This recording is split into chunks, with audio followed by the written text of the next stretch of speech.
ఉన్న విషాదకర ఘటన చోటు చేసుకుంది. జమ్మూలో విధుల్లో ఉన్న జవాన్, వరంగల్కు చెందిన జవాన్ ఆత్మహత్యకు పాల్పడ్డాడు. వరంగల్ జిల్లా నర్సంపేటలో ఈ విషాదకర ఘటన చోటు చేసుకుంది. ఆర్మీ జవాన్ నాగరాజు బలవన్మరణానికి పాల్పడ్డాడు. కుటుంబ కలహాలతో తుపాకీతో కాల్చుకొని నాగరాజు బలవన్మరణానికి పాల్పడ్డాడు. జమ్మూ కాశ్మీర్లోని సాంబా సెక్టార్లో విధులు నిర్వహిస్తున్నాడు జవాన్ నాగరాజు.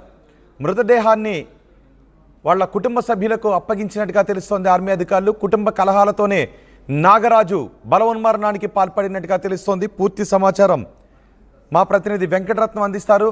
వెంకటరత్నం, జవాన్ బలవన్మరణానికి మీ దగ్గర ఉన్న సమాచారం ఏంటి? బలవన్మరణానికి కారణం ఏంటి?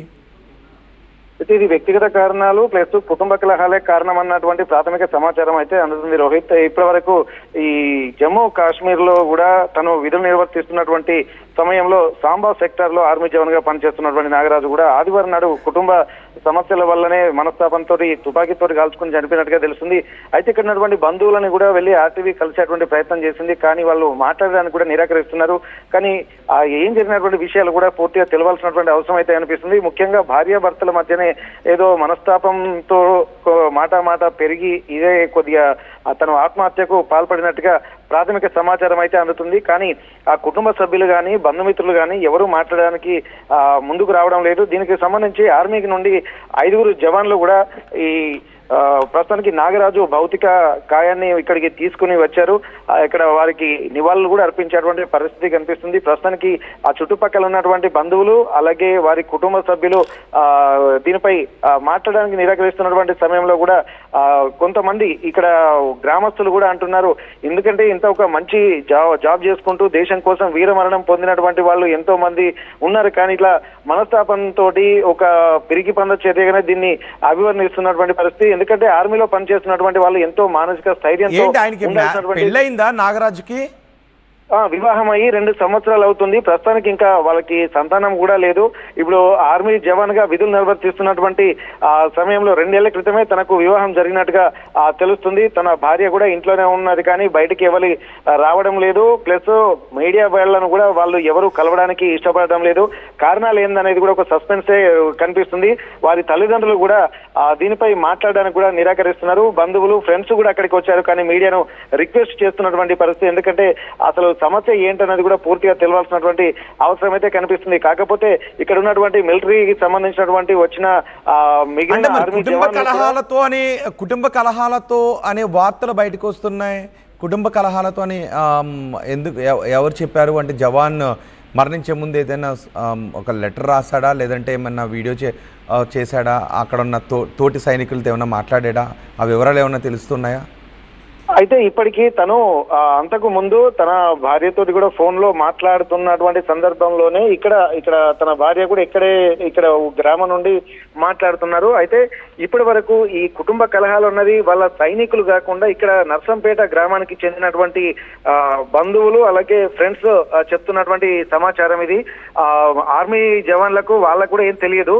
ఇక్కడికి వచ్చిన తర్వాత వాళ్ళు కూడా సంఘటనకు సంబంధించినటువంటి ఆ కారణాలను కూడా అన్వేషించేటువంటి పనిలో ఉన్నారు. వారు కూడా మీడియా రిక్వెస్ట్ చేస్తూ మేము కొన్ని విషయాలు తెలుసుకోవాల్సి ఉంటుంది, కాబట్టి మీడియా కొద్దిగా సంయమనం పాటించాల్సినటువంటి అవసరం కనిపిస్తుందని కూడా వాళ్ళు కూడా మీడియాను రిక్వెస్ట్ చేశారు. అయితే ఈ నేపథ్యంలో కూడా అసలు పూర్తి స్థాయి కారణాలు ఏంటన్నటువంటి విషయంలో వారు కూడా పరిశీలన చేస్తున్నారు. ఎందుకంటే మా అధికారుల ఇన్స్ట్రక్షన్స్ లేకుండా మేము కూడా ఏం మాట్లాడకూడదని చెప్పి మీడియాతో చెప్తున్నటువంటి పరిస్థితి. ఇక్కడ నర్సంపేట బంధువులు మాత్రం కొంత ప్రాథమిక సమాచారం మాత్రం కుటుంబ కలహాలే అన్నటువంటి ప్రాథమిక సమాచారంతో మనకు ఇన్ఫర్మేషన్ తెలిసింది. దీన్ని దృష్టిలో పెట్టుకుని ఆర్టీవీ కూడా వాళ్ళను, బంధువులను, వాళ్ళ తల్లిదండ్రులని అలాగే నాగరాజు మృతుడు భార్యను కూడా కలిసేటువంటి ప్రయత్నం చేసినా కానీ వాళ్ళు నిరాకరించడము. దీనికి సంబంధించి ఎందుకంటే ఇప్పుడే ఒక చనిపోయి విషాద ఛాయలు అలుముకుంటున్నటువంటి నేపథ్యంలో ఇంకా కొద్దిగా డెప్త్ గా వెళ్లకుండా ఉంటే బాగుండన్నటువంటి సూచనల నేపథ్యంలో కూడా కొంత సమయం పాటించాల్సినటువంటి అవసరమే ఆర్టీవీ కూడా అనిపించింది. దీనికి సంబంధించి బంధువులు మాత్రం ఒక విధంగా అంటే ఫోన్ లో మాట్లాడిన తర్వాతనే ఆ ఫోన్ లో మాట పెరిగిందా లేకపోతే ఏందనే తెలియదు. నాగరాజు కూడా అంతకుముందు శనివారం రోజు తను కుటుంబ సభ్యులతోటి తన భార్యతోటి కూడా మాట్లాడినట్టుగా తెలుస్తుంది.